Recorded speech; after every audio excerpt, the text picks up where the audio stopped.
নমস্কার। এই মুহূর্তে আমরা উপস্থিত রয়েছি ভবানীপুর থানা, সেই হেভিওয়েট কেন্দ্র যেখানে মমতা বন্দ্যোপাধ্যায় বনাম শুভেন্দু অধিকারীর আবারও সেই 2021-এর লড়াই।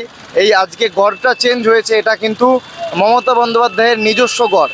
তবে আজকে একটা যে ঘটনা, কার্যত এখানে বিজেপির যে একটা জনসভা, ঐতিহাসিক জনসভা হওয়ার কথা ছিল, যেখানে আপ থেকে উঠে আসা সদ্য দল পরিবর্তন করে বিজেপিতে যোগদান করা রাঘব চাড্ডা, হরভজন সিং, যেনাদের এই সভায় উপস্থিত থাকার কথা ছিল, কার্যত সেই ক্ষেত্রে আমরা দেখেছি তেনারা এসে উপস্থিত হতে পারেননি।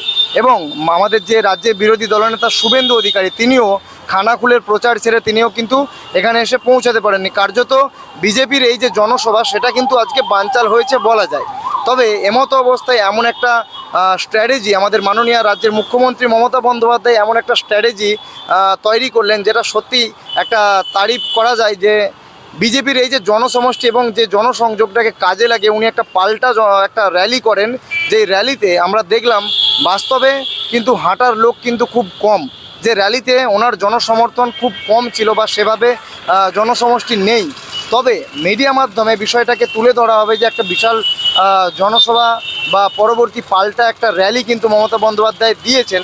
কিন্তু বাস্তবে যদি আমরা সেটা বিশ্লেষণ করি, তাহলে আমরা দেখতে পাবো যে বিজেপির যে জনসমষ্টি, যারা বিজেপির জনসভাকে উপলক্ষ করে উদ্দেশ্য করে এখানে এসেছিলেন, সেই জনসমষ্টিটাকে নতুন করে ক্যামেরায় দেখানো হলো।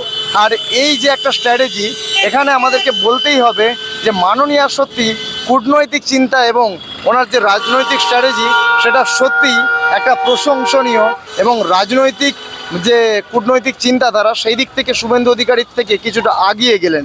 তবে আজকের এই যে শুভেন্দু অধিকারীর যে জনসভা, যেটা কার্যত বানচাল হলো, সেটার পরিপ্রেক্ষিতে মমতা বন্দ্যোপাধ্যায়ের এই যে স্ট্র্যাটেজিটা শুভেন্দু অধিকারীর ওপর কতটা প্রভাব ফেলবে, সেটা আপনারাই কমেন্ট মাধ্যমে জানাতে ভুলবেন না।